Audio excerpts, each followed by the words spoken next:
무덤이 가까운 고로 예수를 거기 두니라. 아멘. 네, 요한복음 57번째로 우리 장사복음을 통해서만 부활에 참여한다라는 말씀 나누겠습니다.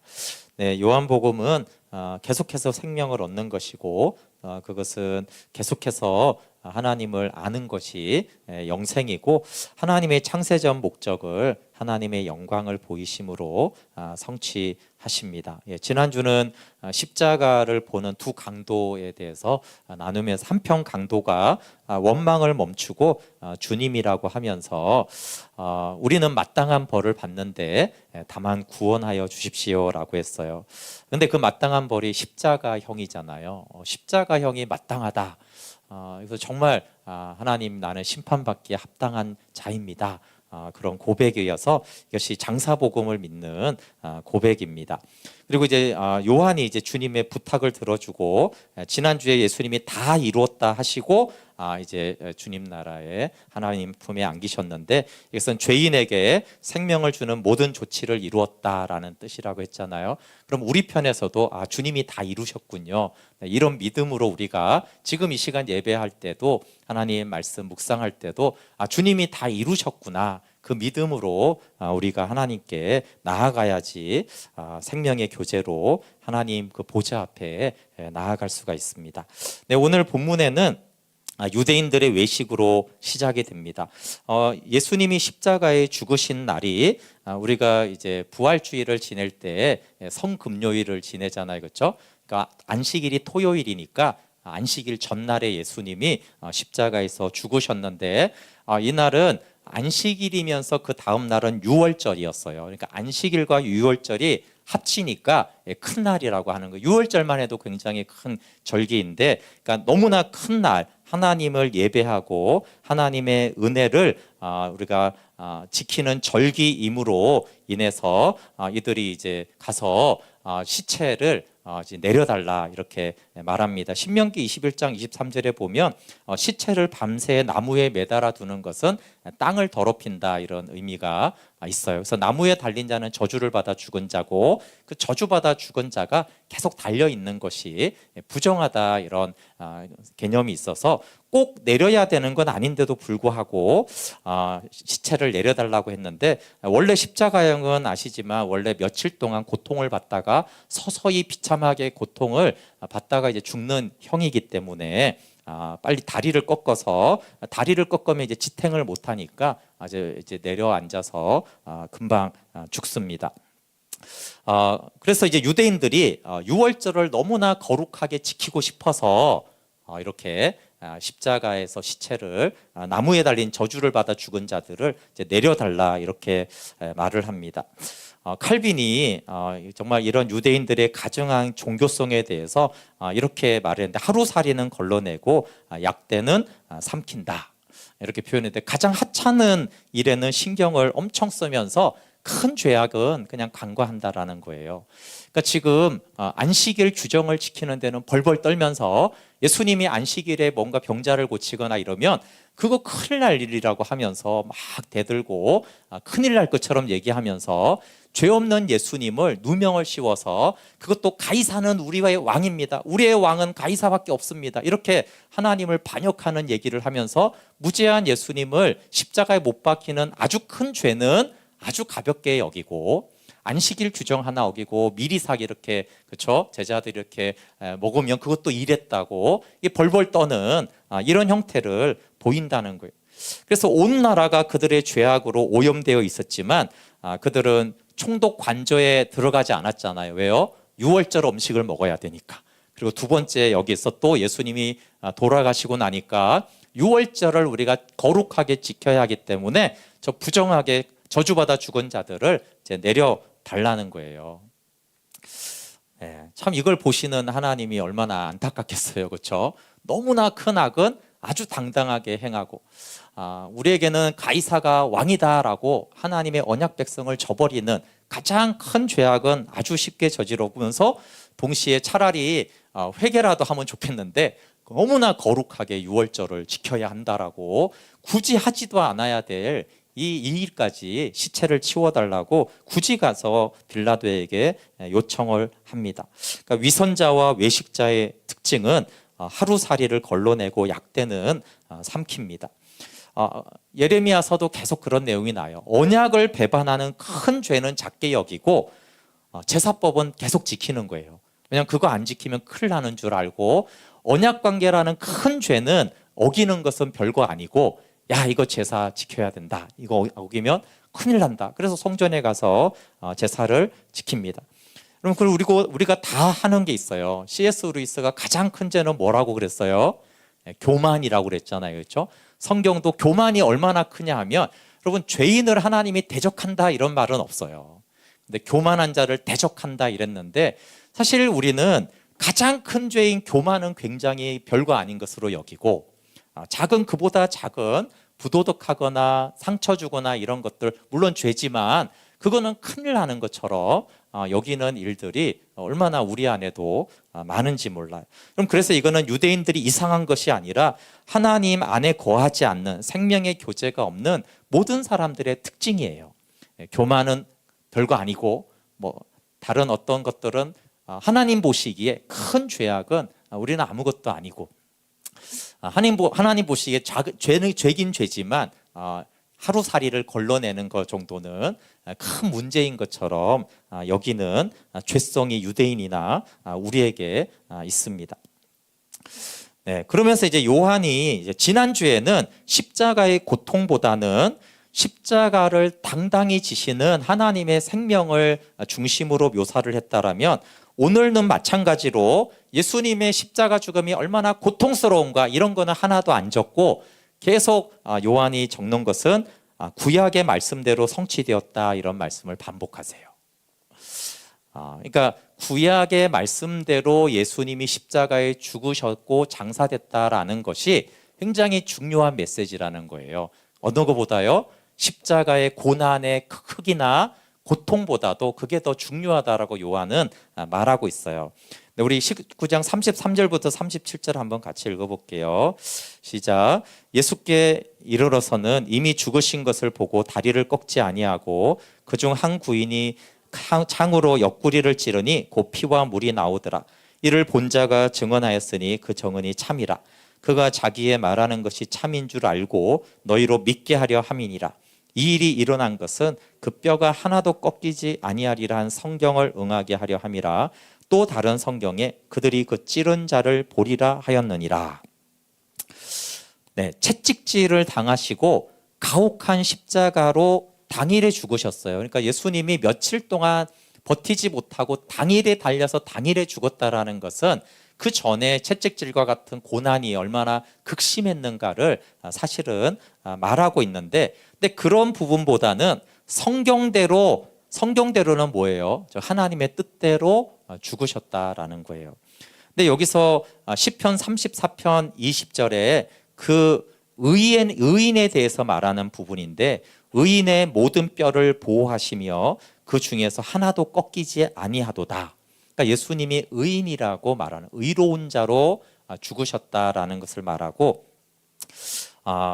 또 한 곳은 이제 출애굽기 12장 46절에 유월절 사건을 말하는 본문에서 한 집에서 먹되 그 고기를 조금도 집 밖으로 내지 말고 뼈도 꺾지 말지며, 그리고 민수기 9장 12절에도 아침까지 그것을 조금도 남겨두지 말며 그 뼈를 하나도 꺾지 말아서 유월절 모든 율례대로 지킬 것이니라. 이렇게 말씀한 말씀을 성취했다는 거예요. 그러니까 요한이 뭘 말하냐면, 예수님은 성경대로 의인으로서, 죄 없는 자로서 십자가에 죽으셨고, 굉장히 중요한 것이 하나가 뭐예요? 뼈를 꺾지 않았다는 것은 유월절 어린 양을 말하거든요. 유월절 어린 양, 대속하신, 우리의 죄를 대속하신 유월절 어린 양으로 성경을 성취하시고 죽으셨다 이런 뜻이에요. 근데 죽음 여부를 확인하기 위해서 이제 창을 이제 찔렀잖아요, 그렇죠? 사실은 이제 군인이 이제 창을 허리로 찌른 이유는 죽었다고 생각하는데 이제 확인하는 거죠. 확인하기 위해서 그냥 창을 찔러서 물과 피가 흘렀는데, 요한일서 5장 5절 6절에는 이렇게 말씀하는데, 네, 예수께서 하나님의 아들이심을 믿는 자가 아니면 세상을 이기는 자가 누구냐? 이는 물과 피로 임하신 이시니 곧 예수 그리스도라. 이렇게 말씀하세요. 예수님 물과 피를 흘리셨잖아요. 근데 물과 피를 임하신 이시니 곧 예수 그리스도시라. 물로만 아니요 물과 피로 임하셨고 증언하시는 이는 성령이시니 성령은 진리다. 예수님이 물과 피로 임하셔서 우리의 모든 죄를 씻기시는 그 사건으로 말씀하고 있어요. 그러면서 이제 또 옆구리를 찌른 자에 대해서 찌른 자를 보리라라는 그 말씀이 스가랴서 12장 10절 말씀인데 보시면 굉장히 중요한 말씀이에요. 내가 다윗의 집과 예루살렘 주민에게 은총과 간구하는 심령을 부어주리니 그들이 그 찌른 바 그를 바라보고 그를 위하여 애통하기를 독자를 위하여 애통하듯 하며 그를 위하여 통곡하기를 장자를 위하여 통곡하듯 하리로다. 스가랴서를 보면 이게 왜 찌른 자를 보고 애통하고 통곡하는데 어느 정도로 통곡해요? 독자가 죽은 것처럼 애통해야 한다라는 거예요. 근데 요한이 이 말씀이 성취가 됐다. 그러면서 여러분 예수님의 십자가를 보았는데 예수님이 창에 찔리셨는데 그 창에 찔리신 예수님을 보고 애통하는 마음이 생기는 것이 그 이유가 뭐라고 말해요? 내가 은총과 간구하는 심령을 부어주리니 하나님이 은총과 간구하는 심령을 부어주시면 그 십자가에 못 박히셔서 허리에서 창에 찔리신 그분을 보고 애통하는 마음이 생긴다는 거예요. 그래서 그 슬픔이 나의 슬픔이 되게 하신다라고 말씀하셨는데 그러니까 십자가가 내 사건이 되게 하신다고 하셨는데 그 스가랴 말씀 때는 잘 뭔지 몰랐는데 그게 십자가에 의해서 성취되었다라고 말씀하십니다. 그래서 하나님이 성경대로 십자가를 성취했다는 하나님이 언약에 신실하시다라는 것들을 말씀하시고 또 하나는 뭐겠어요? 구약 성경의 성취가 십자가의 죽으심과 장사됨이라는 것은 구약 성경이 예수님의 고난과 영광을 증거하고 있다라는 것을 말하고 있는 것입니다. 그래서 신구약 성경은 복음을 증거합니다. 그래서 요한은 우리는 흔히 십자가를 생각하면 십자가 고통을 많이 생각하는데 요한이 더 강조하고 싶은 것은 십자가는 구약 성경의 성취라는 것을 더 강조하고 싶은 거예요. 그러니까 우리가 십자가를 볼 때 이 십자가는 구약의 하나님의 언약의 말씀을 성취한 사건이구나 이렇게 요한은 우리가 알기를 원하는 거예요. 그래서 이 악한 자들에 의해서 이루어진 십자가에 대해서 요한은 이거는 계속 성경을 응하게 하려 합니다라고 말씀하세요. 그래서 십자가의 모든 사건은 생명 주기 위해서 하나님의 주권에 의해서 이루어진 것이고 구약 성경이 십자가로 성취되었다라면 당연히 구약 성경은 이 예수 그리스도를 증거해서 생명을 주는 복음이다라고 말씀하고 계세요. 예수님 말씀대로잖아요. 그렇죠? 예수님이 요한복음 5장 39절 40절에 너희가 성경에서 영생을 얻는 줄 생각하고 성경을 연구하거니와 이 성경이 곧 내게 대하여 증언하는 것인데 그러나 너희가 영생을 얻기 위하여 내게 오기를 원하지 않았다 이렇게 말씀하셨잖아요. 그렇죠?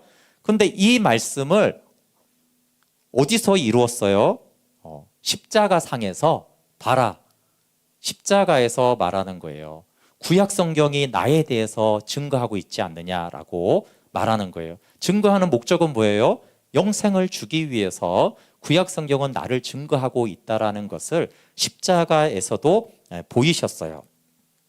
누가복음 24장 25절부터 27절에도 미련하고 선지자들이 말한 모든 것을 마음에 더디 믿는 자들이여 그리스도가 이런 고난을 받고 자기의 영광에 들어가야 할 것이 아니냐 하시고 이에 모세와 모든 선지자의 글로 시작하여 모든 성경에 쓴 바 자기에 관한 것을 자세히 설명하시니라 이렇게 말했잖아요. 그렇죠?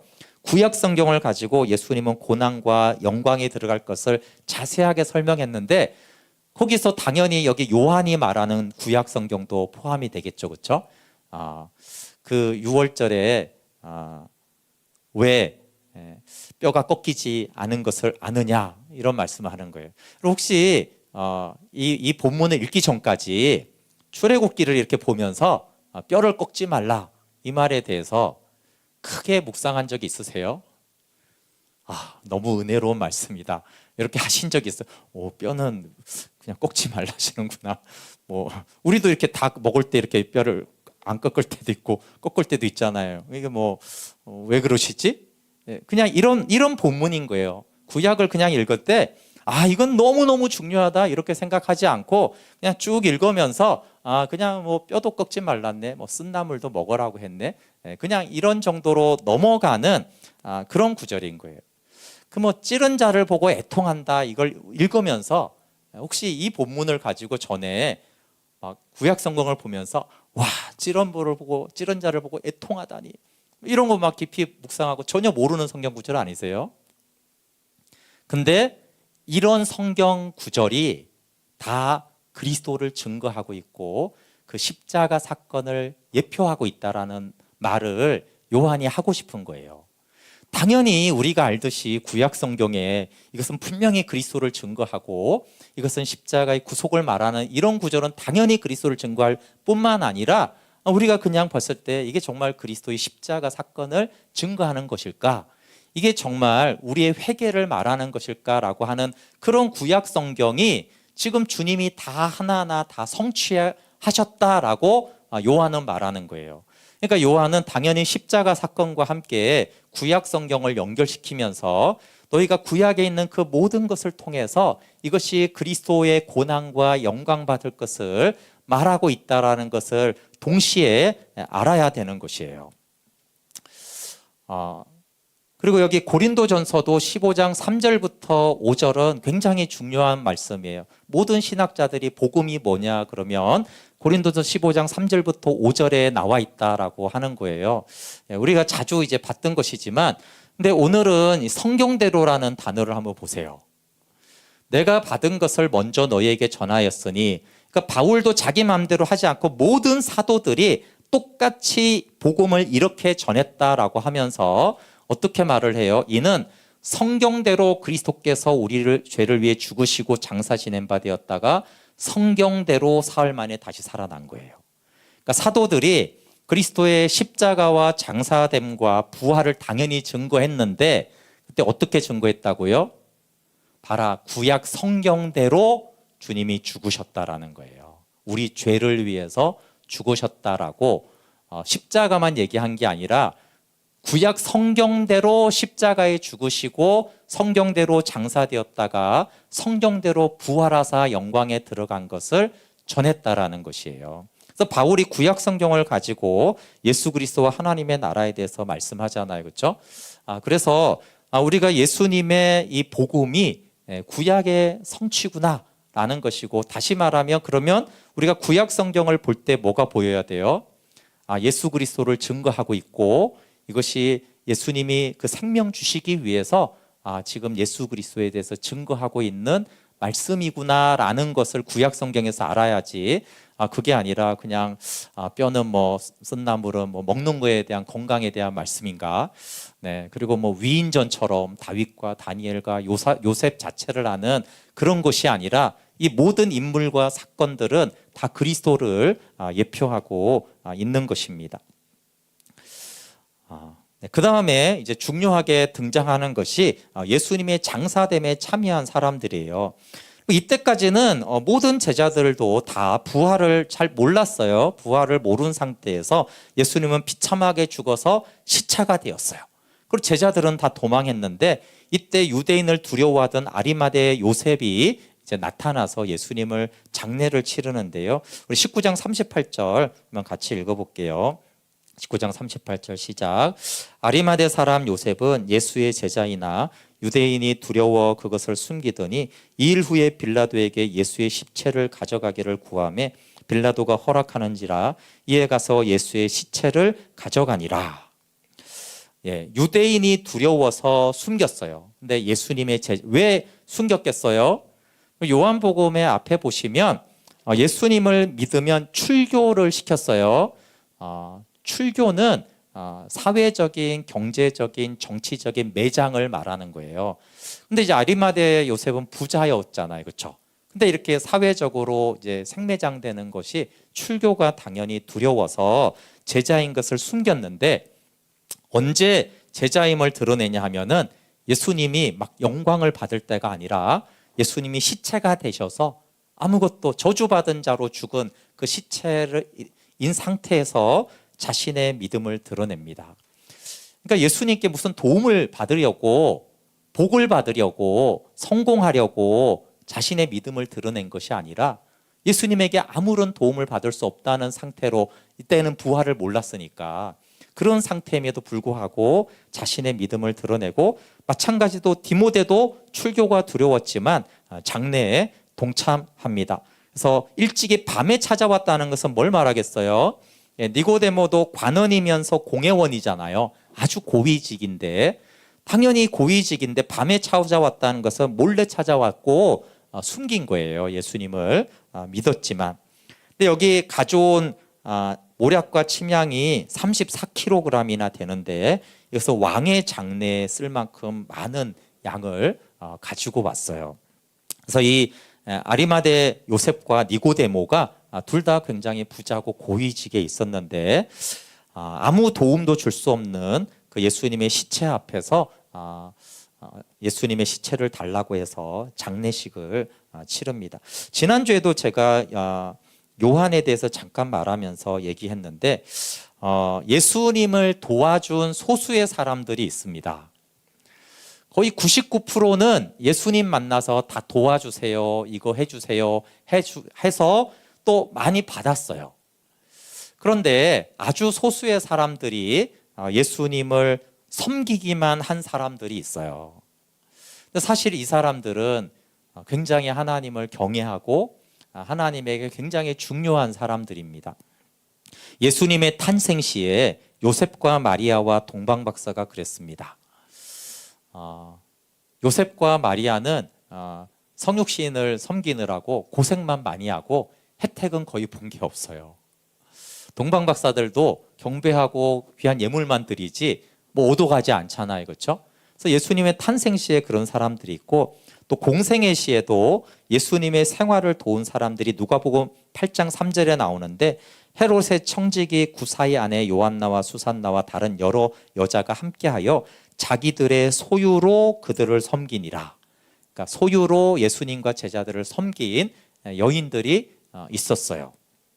그리고 십자가에 달리셨을 때는 요한에게 어머니 마리아를 부탁을 하잖아요, 그렇죠?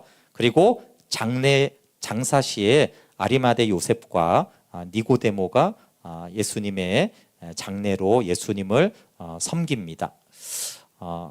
그래서 이 다수는 예수님께 도움을 구하러 나왔지만 아주 소수의 사람들은 예수님께 받은 건 거의 없고, 물론 생명을 받은 거야 무조건적인 은혜이긴 하지만 인간적으로 봤을 때는 뭔가 예수님께 받은 것이 없고 예수님을 순수히 섬긴 사람들입니다.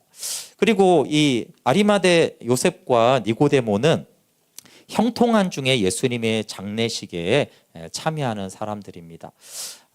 예수님의 장사됨이 중요한 것은 장사복음 때문이죠. 그러니까 15장 고린도 15장에 죽으신 것과 끊고 똑같이 독립구절로 장사된 것과 독립구절입니다. 그리고 부활하신 것과 이 세 가지가 똑같이 중요한데, 장사복음이 대부분은 고난과 고통 중에 참여하게 되는 것입니다. 왜냐하면 대부분 심판을 받았을 때 주님의 심판이 옳습니다라고 하면서 장사복음에 연합되어 생명으로 나아가는데, 가끔은 평안하고 형통한데 고난이 없는데 자신의 교만과 죄악을 깨닫고 하나님 앞에 심판을 받아들이는 사람들이 있어요. 되게 겸손한 사람들이죠. 예레미야서를 보면 엄청난 죄악을 행하고도 예레미야가 심판을 받아들이라 그러면 끝까지 안 받아들이는 사람들이 있는데, 악을 행하고 고난이 왔는데도 심판을 안 받아들이는 사람이 대다수인데, 어떤 사람은 형통하고 잘 되는데 하나님 앞에 나는 죄인이고 심판받게 받을 것이 없는 것임을 알고, 하나님 나는 심판받을 죄인입니다라는 고백을 하는 사람들이 가끔씩 있어요, 소수가. 근데 사실 이 아리마대 요셉과 니고데모는 그런 사람들이에요. 이들은 부자고 관원이고 공회원이에요. 굉장히 잘 나가고 있고 환경이 다 잘 되고 있어요. 그런데도 불구하고 시체를 달라고 하면 어떻게 되겠어요? 장례 자체가 장사복음에 참여하는 것이고 고난을 자초하는 거죠. 지금 쌀벌한 분위기잖아요, 그렇죠? 그러니까 두려워서 감히 믿는 걸 알 수가 없는데 이걸 이제 믿음을 드러냈으니 이제 공회원들한테 어떤 핍박을 받을지 몰라요. 그러니까 아주 형통하고 아주 문제가 아주 만사형통인데 오히려 그리스도의 고난에 참여하고 그리스도의 장사됨에 참여하는 사람들이에요. 제자도를 이때 실행했어요. 제자도가 자기를 부인하고 너희가 가족보다도 주님을 더 사랑해야 된다고 했잖아요, 그렇죠? 근데 지금 이 두 사람이 자기를 부인하고 있잖아요, 그렇죠?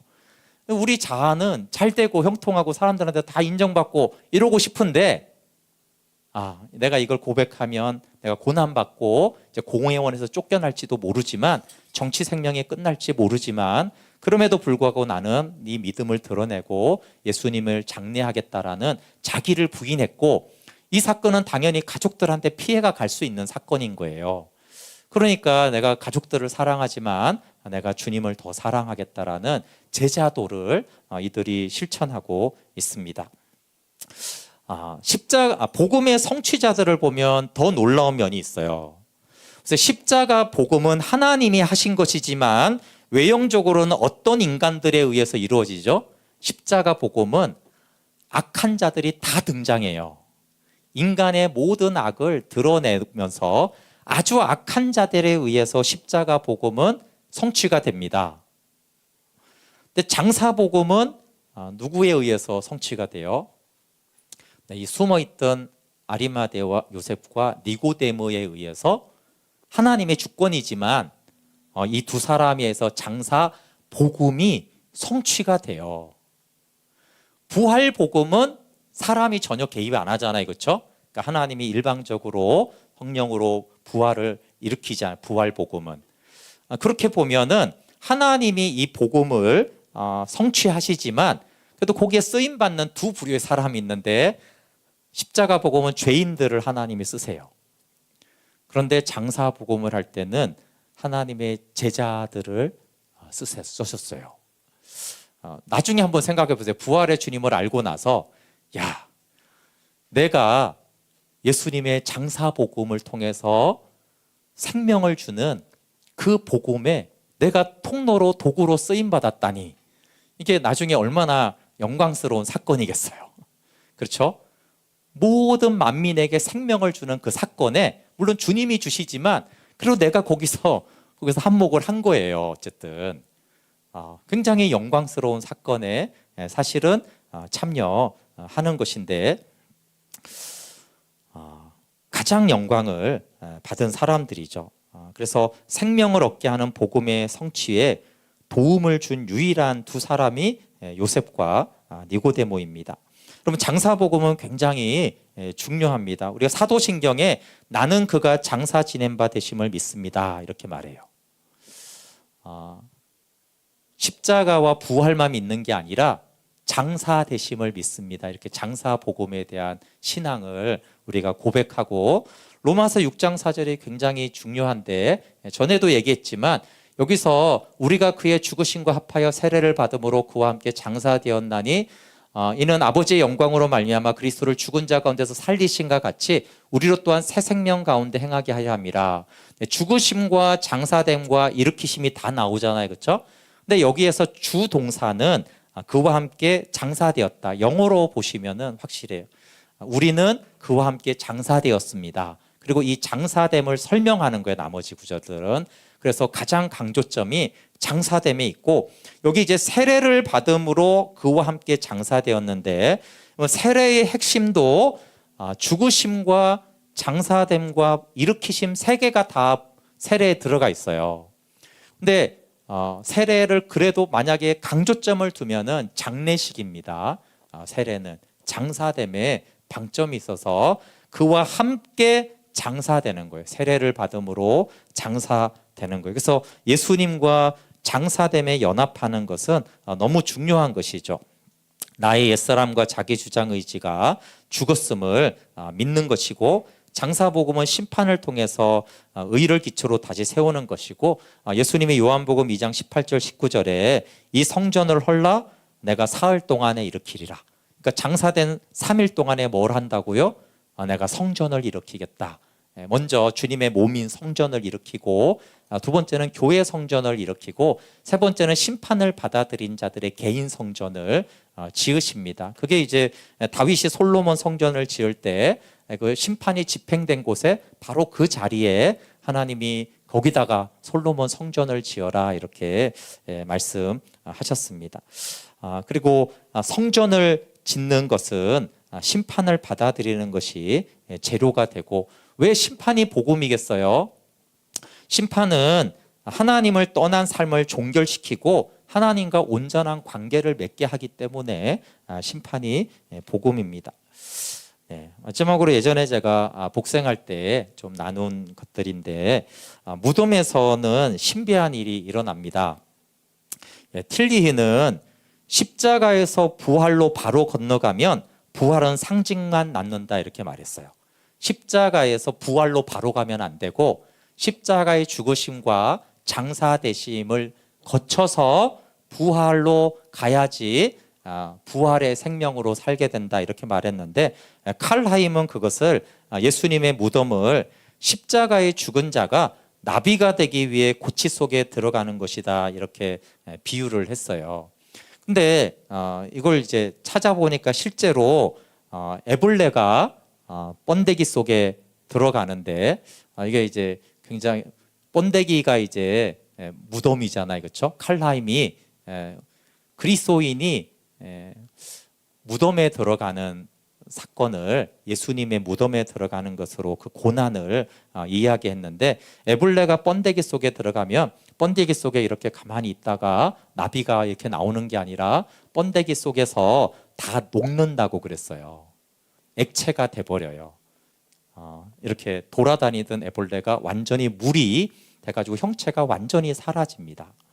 그리고 2주 만에 다시 그 DNA가 있어가지고 나방으로 2주 만에 완전히 새롭게 되어져요.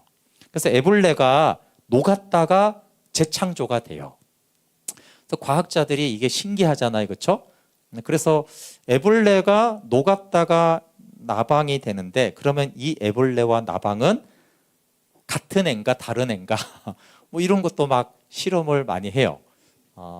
그래서 고통을 애벌레 때 주는 거예요. 그래서 이 나방이 됐을 때 같은 고통에 반응을 하는가 뭐 이런 걸 관찰해가지고, 왜냐하면 완전히 녹았다가 물이 됐다가 이게 되니까 얘가 같은 애야 다른 애야, 이게 이제 막 그런 것들을 할 정도로. 근데 이제 같은 애라고 정확하게는 모르지만 보고 있어요. 여러분, 애벌레가 번데기 속에 들어가지 않고 나비가 될 수 없듯이, 우리도 십자가에서 바로 부활 생명으로 살지 못해요. 반드시 번데기 속에 들어가 있는 예수님의 장사 복음에 연합되어야지 함께 일으키심을 받는 부활 생명에 이릅니다. 근데 이 번데기를 통과하는 것이 참 신기하단 말이에요. 애벌레와 나방 사이에는 이게 다르면서도 연속성이 있어요. 그러니까 우리가 거듭났다, 옛사람은 죽었고 새 사람이 되었다라고 했을 때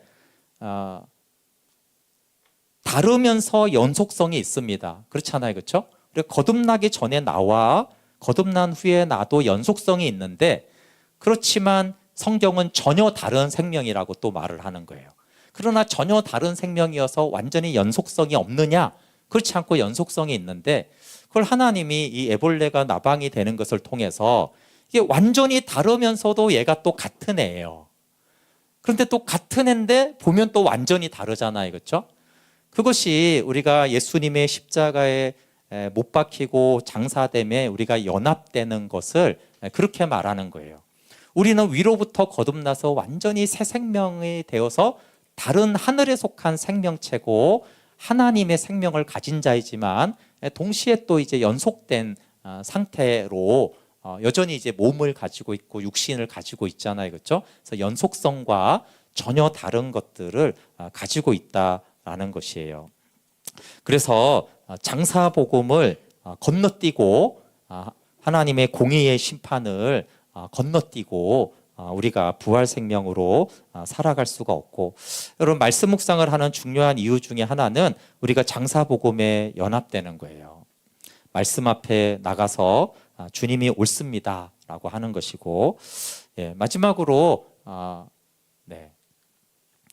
복생 때 시간이 없어서 잘 말한 적도 있고 말하지 못한 적도 있는데, 베드로전서 3장 18절 19절은 성경의 난해 구절이에요. 너무 해석하기가 어렵다 이렇게 분류되는 것인데, 그럼에도 불구하고 신학자들이 이 베드로전서 3장 18절 19절을 영으로서 살리심을 받으셨으니 그가 또한 영으로 가서 옥에 있는 영들에게 선포한다. 거기 뭐 노아의 8 아들이 나오고 이런 내용들이 나오는데, 이것에 대해서 가장 주되게 해석하는 것은 예수님이 영으로서 지옥에 내려가서 영들에게 승리를 선포하셨다라는 거예요.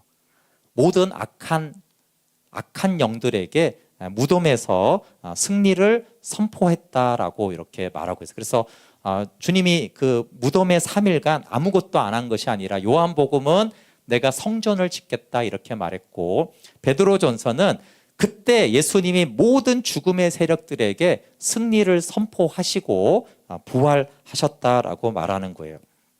그래서 우리가 무덤의 상황에, 즉 고난이 오고 어려움이 오면 사망의 권세가 활동해서 우리는 되게 불안하고 두렵고 절망이 가져오는데, 근데 우리가 예수님은 무덤에서 뭘 하셨다고요? 무덤에서 승리를 선포하셨기 때문에 우리가 그 예수님의 무덤에 연합되어서 장사됨에 연합되어지면 주님의 승리가 우리의 안에도 이루어지기 때문에, 상황은 무덤이고 캄캄한데 하나님이 평안을 주시고 자유함을 주시는 그 평강이 임하는 것이 장사 복음입니다.